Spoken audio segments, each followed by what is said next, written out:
All right, everybody. We're back looking really similar because, like I said, we're probably going to do these two at a time. And we are back for Gurren Lagann episode 2. I said I'm going to pilot that thing. Mike, go ahead. All right. Hold on. Give me a second to bring up the... Okay, so episode 2. I said I'm going to pilot that thing. With Lagann in hand, Kamina and Simone take Yoko back to her home village of Littner. Life on the surface world catches up to Kamina and Simone as they find themselves assisting and defending against a new gunman threat and the beastmen who pilot them. After forcibly ejecting one of the beastmen from his gunman, Kamina sees control of his own gunman, which he names Gurren. Of course. So right off the bat, Kamina is the one who basically names the show. Yes. Now, speaking of which, something I failed to mention in the previous episode. God, I love this theme song. It's so good. It's called Sororio Days, which basically means clear. I believe it means clear blue skies or blue sky days. That's what it means. Yes, blue sky days. It's so good. Yeah, but during my first wave of my first anime phase, I used to be obsessed with opening and more so opening themes and ending themes. Yeah. So when I started watching this series, a lot of my nostalgia came from the opening. And as the kids say, it slaps. It do. And if you guys want to hear an English version of it, because there is a very good one, go visit Amelie and her Sororio Days version in English. It's magical. She also does a very good version of Kiss of Death from Darling in the Franxx. She sounds almost identical to the Japanese singer from the intro. It's really good. But, all right, Mike, again, I'll let you get your initial thoughts before I go on. So, in the last episode, we mentioned a character played by Stephen Bloom. And how should I describe them? Leron's just the best. That's all you have to say. He's the best. I wanted to show he was one of my favorite people in all of anime within seconds. Yeah, it's hard to disagree. Leron is the best. He has one of my favorite lines in the entire show in the next episode. I can't say it because it spoils what they do, but oh my god. Oh, he's just... And this is the first role where I'm watching the show, I'm like, I have no idea who that is, but whoever is doing it is doing a great job. And then all of a sudden, I look at the credits, I'm like, that was Steve Bloom? And then there's a really great clip of him on the internet as Leron reading lines from Cowboy Bebop. Oh god. It's awesome. Oh yeah. And anybody, we're gonna go on a small tangent here. You know, when you go to conventions, mainly they have a person who has like the main 4 things they've done, and it's what they've done recently, and maybe one classical. Steve Bloom ain't like that. I got to meet him in Minneapolis at GalaxyCon, and he had 4 to 5 totes and a index binder so that whoever you liked him voicing, he guaranteed you got to have your signature. So they would just look through and be like, which one do you like? That one? You'd see her uncovering like 4 to 5 totes just full of prints just to make sure you could get it. And if you know Steve Bloom, he has done a lot. To quote Harry from Dumb and Dumber. Or Lloyd, I'm sorry, Lloyd from Dumb and Dumber. Anyway, back to this. Go ahead. A lot of what I loved about this episode, besides Leron, is just kind of seeing like the chemistry between this trio continue to develop, and also more mech action because these gunmen they know how to do some damage. Yeah, they do. And I love when the gunman that Kamina commandeers gets introduced. For people that have not played or like played a lot of video games in the 90s and watched anime in the 90s, there's a common trope that when something's going to explode in a picture, it's quite clearly colored a lot more intensely than everything else around it. And you could tell they're like, yep, they're gonna hit that one. The first time I watched this, I was kind of like, he's taking that thing. Because like you saw the two green gunmen that are kind of like blase designs, and then this long, lanky, hardcore, freaking weird one pops up of like, that one's gonna stay for a while, or they're gonna take it because it has a similar color scheme to Lagann, and I'm like, yeah. And oh man. It just immediately he sees it. I get chills just looking at it. I'm gonna pilot that thing. And then one of the best moments, and I forget about it every time I watch the show. Yoko breaks the fourth wall, turns to the camera, and sees, I don't get where he gets his confidence from. And then it cuts back to everybody else, and you get to see that Yoko is literally looking at nothing and talking into the void. Oh. I love meta humor like that. Exactly, especially when it's done well. And but the main thing that I loved when I got up here is you got to see a little bit of what the world is like. It's just barren, and they're just another pit over there, and they're just trying to survive like everybody else, except they're on the surface. So they're still struggling too. And they're getting used to what all that was. And you get the little lesson from Yoko about how they're not sure about civilization. And like you figure out Common and Simo don't even know how to read. Like they just don't want to talk. Like that was interesting to me about like what limited technology and how they get by with that going on. Yeah, details like that I really appreciated. That like it kind of reveals like how primitive life under the surface was. How really pretty much all they ever did was dig. Yeah, and you got dig and survive. Food. Yeah, and you got paid food to dig. And then other than that, it looked like they just basically had lights out. And like that made me want, like you see. No, you see the same one twice. Technically, you see two other villages throughout the rest of this, and each one of them is really cool, especially the very next one. You get to see how each of them interpret life with seeing the gunman. It made me wish that I will openly say this thing had the perfect amount of episodes. There's no filler. It's exactly what is all needed. There's one episode that's filler. I'm lying. There's one episode that is very much just weird, but it gets its job done. But yeah, it just made me want to see more of how the people that were underground thought the world was, because they only had their surroundings.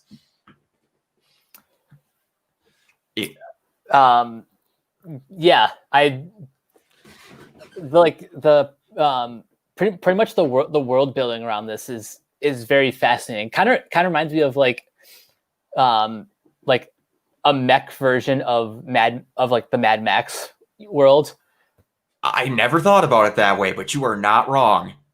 That's actually a really good way to put it. That's just the first thing that came to my mind. Like during one of the scenes where you just see, like, I think it's towards the end, where you just look out into like the sunset. Yep. That's just like kind of gorgeous imagery that I love seeing from these filmmakers. Oh yeah, absolutely. And like you're seeing, again, talking about the world of Mad Max, like it's just as messed up and stuff happens. Like they come across a skeleton just in the middle of the thing, and like Simone and Colin are shocked by it, and they're kind of like, yeah, that's Tuesday. And just like, wow, really?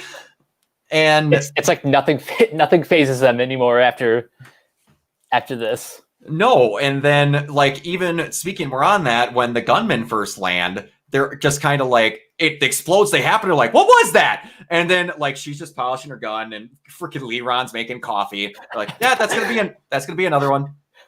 Waits about 5 seconds. Boom! Like, how do you know this? Oh man, I know you haven't finished this. That it makes me so excited for you to see the amount of stuff that Leron does later. But anyway, you get to learn two very important parts of this show and its lore, and it leads up to one of my favorite moments in this episode. You saw the moment in episode 1 where Simone has this kind of meltdown after they get caught trying to escape, and Kamina comforts him after he remembers that his parents were killed in a cave-in. And then the other thing you learn is that when he's walking away helping Yoko after he kind of admires her in the moonlight because Yoko's gorgeous, you see the Lagann turn back on, and you find out that it's the human spirit, at least for males anyway. I believe it's that way either way. I don't think they specifically say anything different for females. That is what fuels the machine and gets it going. And I love that. Again, kid with self-confidence issues being told you can do what you want and you make it happen through stuff like that. It leads to a moment where like it finally hits Simone after he's kind of scared to go out there and fight them, that one of those hits and he has the flashback for his parents being killed again. And he clicks. He's like, these earthquakes wouldn't happen unless those gunmen are landing. Those gunmen killed my parents. And then there's a similar moment to this, I want to say like 10 episodes from now, where Lagann just spools into overdrive and then fires forward because Simone is pissed off. And he goes out there as just like, that was the first time you get to see him revved up like that. And I think it's the only time in the show where Kamina kind of goes, all right, buddy, we're going to take this seriously. I'm appreciative that you're pissed off, but we need to be a little cool-headed. You don't hear him say that often. I have a feeling that's going to be a pretty interesting episode once I get up there. It's probably my top 5 moments in the entire show because it means a lot what leads up to it. There's one moment towards the end of this episode that really kind of got me, was once they reveal who that skeleton is. Yeah, that. Oh, and there's another thing at this show pays off a lot of stuff. If you're not catching the hint from what I'm saying, that again gets paid off in a really, unless you don't think about it, you don't realize it kind of moment later on. But yeah, his entire goal was to get to the surface, and then his dad, he didn't get to see it with him. It just, This is the thing that's like kind of bittersweet about anime. And for the next episode of Tuned Up, one of the shows I've been watching is Netflix's Agretzko. I've heard about that. It is deceptively amazing. You wouldn't know it just judging off the character designs, but it gets really deep with its characters, and it's like social commentary. Okay. But watching that today and the ending of this episode, it's a lot. It's a lot emotionally. Oh yeah. Oh, and those hits will keep on coming, especially considering with the skeleton where he's like, well, and he mentions the thing. He's like, what a waste to die out here like that. He makes the comments about like basically making the guy who died earlier sound like a pansy. And you realize the same thing happened to his dad. So he's like, oh no, it's that hard out here. I loved my dad, thought he was the biggest hero ever, and even he didn't make it. It's like that almost seemed like a wake-up call for him. Like now this means war. Oh, it does. And we'll get into that more, but it's just like one thing you mentioned earlier that before I forget, because again, we're getting towards covering everything, is To Hell with Gatai, the song that becomes basically the Team Gurren battle theme that kicks in when Kamina finally gets, I can't talk today, finally gets Gurren going. And if you listen to the lyrics, it plays whenever Team Gurren finally gets in the spirit and starts moving. But if you listen to the lyrics, it almost seems like it's a song from, again, can't say it if people are watching this honestly and haven't watched the show, the main villain, because a lot of the lyrics are talking about the nerve of these underground dwellers coming to the surface and coming up here. Like you got the main opening lyrics are, you've got some nerve coming out here into the eye of the storm with a noose around your neck. Like gets nuts. But yeah, this whole show's got great music. Just the second when you finally hear Rap is a Man's Soul, but you don't hear it till later on. And then there's an alternate version with piano called Lieber Me From Hell. Might be 2 of my favorite pieces of music ever. It's just nice. The best. But yeah, it's it's very cool to see that, again, with humble beginnings, no one's trying to do stuff. It's the beginning of a small rebellion that you get to see where it's like, no, we just fight them off and then we kind of just live with it. And then they're like, no, let's go steal that thing. You're an idiot. Holy crap, he stole that thing. And they're just like, we might be able to fight people with this. And like Leron, to my knowledge, has never gotten to see the inner workings of a gunman until all three of them made it to the surface. This thing is just interesting. Keep your mitts off. I'm trying to remember the exact line he says when he's trying to tell T-Bone how to turn the drill on. He's like, you just thrust your core drill in there and give it a big old manly twist. Yeah. If you can't tell, I love Leron. Leron is the best. I love him, and you are going to love him too. It's just... I didn't even know how to describe him at first, because this was made originally in 2007.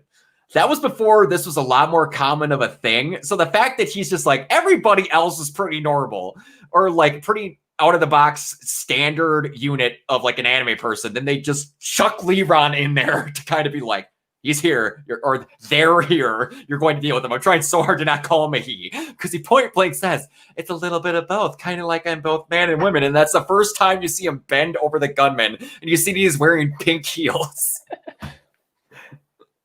They are a strange character, but that's exactly why I love them. Exactly, and this whole cast gets full of just personalities. Like when we finally get to meet Keaton. He's like an old oil greaser from New York in like the late 70s, but there's no point of why he should be that way. But he just is. And I love that. Like all these people grew up in different villages and they just develop these personalities they shouldn't have, but it's just that's who they are. And I love it. It's what just makes your shows interesting. You get nobody that's too samey and you get better interactions that way. But that's kind of the reason why I love mech anime. This to me, and also Darling. I'm going to mention Darling a lot because as we go on, Darling took a lot of interest from this. Like you said, Trigger is made up of a lot of ex-Gainax people. Mm-hmm. And this is a mech show that obviously has the mech action, but the mech action is kind of just the vehicle that gets you where they want to go with the story of what's going on with the human counterparts in it. And I really, really appreciate that. And then like there's some episodes that have a lot less gunman fights. But then towards the end, they're like, we realized there was a lot of drama. Now you're going to see some bots beat the shit out of each other for a long, long time. And yeah, I need to stop talking about how the end of the show gets because I'm going to end up splurting something that I shouldn't. It's just really good and I can't wait. But yeah, any final thoughts? And again, I'm going to ask you this every episode if there's anything you want to change. And if you can't come up with anything, it's fine. I'm just asking as a general opinion. I know we're only 2 episodes into the series, but already I have a hot take. Go ahead. Go right ahead. My hot take is that I think I prefer a show like Gurren Lagann to something more serious like Neon Genesis Evangelion. Okay. Now to be fair, I haven't like revisited that show in a while. It probably just deserves another fair shake, but easy to see now since for everyone that doesn't know, you had to sacrifice a goat and like kill 3 children to watch Neon anywhere until it got on Netflix. You had to try your hardest. So anyone who has not revisited it, I don't blame you because it was super hard, but go on. I just kind of felt at the time like Neon Genesis was a little bit too serious for my taste because, you know, with mech anime, you got to have some fun to it. Like at the time, one of my favorites was G Gundam because it was basically like Rocky, but Rocky with mechs. That is man, you are really good at comparatives. Well, you're more of a movie nut than I am. And I've watched more on the animated side, but like, yeah, that is really good. That is 2 masterclass comparisons you've made so far. Dang, nice. But yeah, that's and I appreciate that. I get that. I'm kind of the same way too. Like I like serious tones. Like again, Darling is a more serious version of this, but there's obviously a different plot line to it. But it attempts the same kind of version of the mechs are the fights that drag the stories along. But Yeah, it's you're playing Rock'em Sock'em with giant robots. Like eventually you have to have some levity. Otherwise, sometimes it gets a little bit too much. Like, especially I will agree with you in Neon. The ending of Neon is weird. I don't know if you remember it all, but it's basically the main character having a mental breakdown and everyone cheering for him. Okay, yeah, I vaguely remember. It's so weird. I mean, the show is awesome. It was a what do I want to say? It was a cultural phenomenon at the time for what had happened. But everyone's tastes are different. And that was a very hot take, but I appreciate that hot take. And to be fair, it's not for all anime. It's specifically for this genre. Yes. Because sometimes I will prefer some darker stuff. Like I'm trying to find more horror anime, especially for next month. Have you seen Tokyo Ghoul or Parasite? I don't think so. Okay, so I'm not well. Tokyo Ghoul and Parasite are more on the horror side, but if you want one that is just horrific and violent, you should watch Elfenlied. Okay, I've seen the pilot of Elfenlied. Yeah, there's very few episodes where I have seen an anime where the protagonist just murks some people and they have been so justified in all of their actions. You go, girl. They screwed you over. Like, for spoilers here, for people if they're going to rewatch it, I can't remember the exact name or names of characters because I have not watched it in a long time. But the main character, again, their species, I can't remember the name, but she has mainly these attacks where it's like basically needles off strings, but you can't realize it. They're like ethereal tentacles, kind of.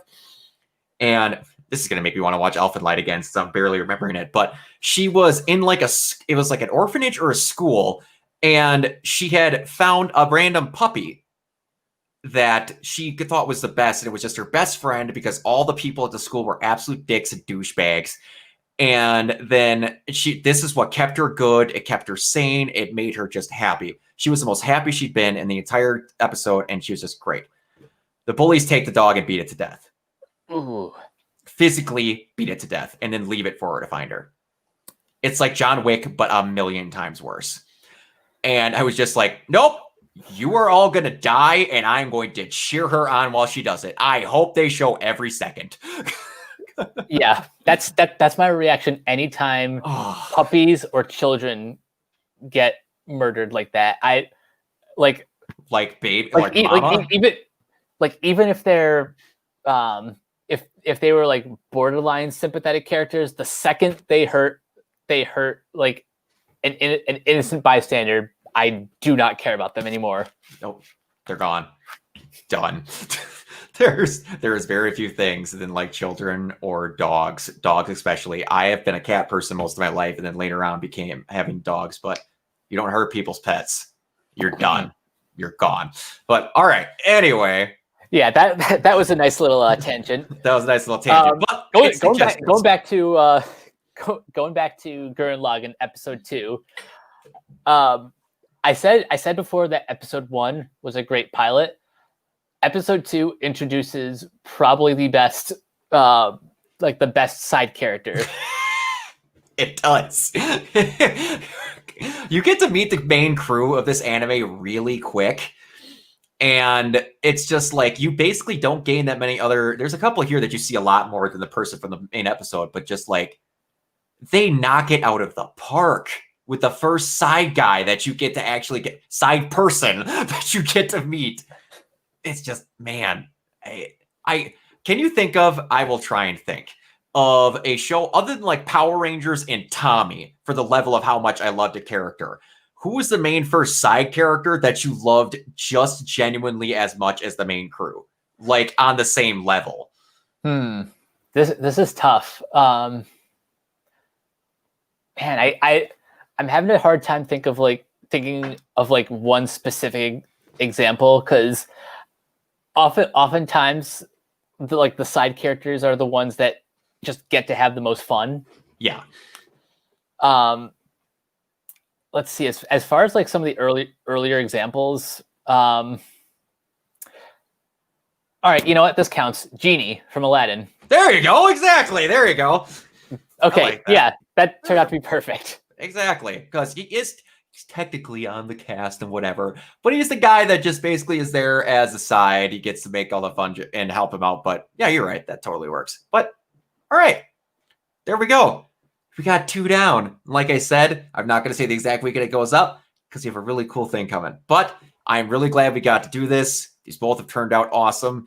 And we're really starting to get into the dirt now with the next two or three recordings. The stuff happens that everyone talks about from this show, but we will get there. So we're probably going to do, if it's okay with you, we're going to do 2 the next time and then 3 after, because that is the penultimate of the start of the journey in this thing. So yeah, there we go. I cannot wait to see more of this. Oh yeah, and I'm glad I get to do this with you, man. I'm glad you're enjoying it. It's I can't, like I said, I've said many times, and you've heard me babble about this show for forever. I can't put into words enough about how much I freaking love this show.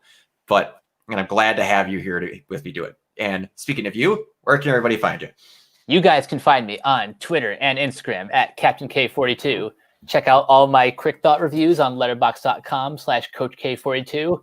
Look for me in all the various Facebook groups just at my name. And check out my podcasts on renegadepopculture.com. I'm the host of Tuned Up, our newest superhero podcast, Capes. Yes. And I'm usually appear on other assorted programs. You can find us on Anchor and Spotify. Follow us on Twitter at RenPopCulture. And of course, check out our website, renegadepopculture.com, which I'm sure you'll find this video on as well. Yes, exactly. Like I said, we just got to get her edited up and over to Kiona, which I should start prepping more since I have started to be on the podcast. Thank you again, Kiona, if you see this, for letting me on so much, dude. I'm having a ton of fun. We always used to do stuff together on something else. I won't say what because you don't need to get into it. But it's basically an old group of people that used to work somewhere, and now we're together again, and it's awesome. We just did an X-Men one quite recently, and we're going to have another free-for-all podcast. I never got to be on the last one, so I'm really excited. Free-for-alls are a lot of fun. All right, I'm quite excited about that. You can find me at everywhere at, let's see if I can do this. I'm bad with directions, are reversing on camera. Organoid Zero, you can find me that at everywhere, mostly the YouTube channel you're going to see this video on. And on Twitch, I'm getting really close to affiliate. Probably have it by the time this video goes up. It makes me quite excited. If you want to see me hang out with me, play some video games, it's all good. And also, again, like Mike said, please check out Renegade Pop Culture, the Facebook page, the website, all the podcasts. People are amazing there, and they put out a great product, and I'm glad to be a part of it. As little as I am, it's awesome. We will see you guys next time. Always remember, spin on. Take care of yourselves. Peace.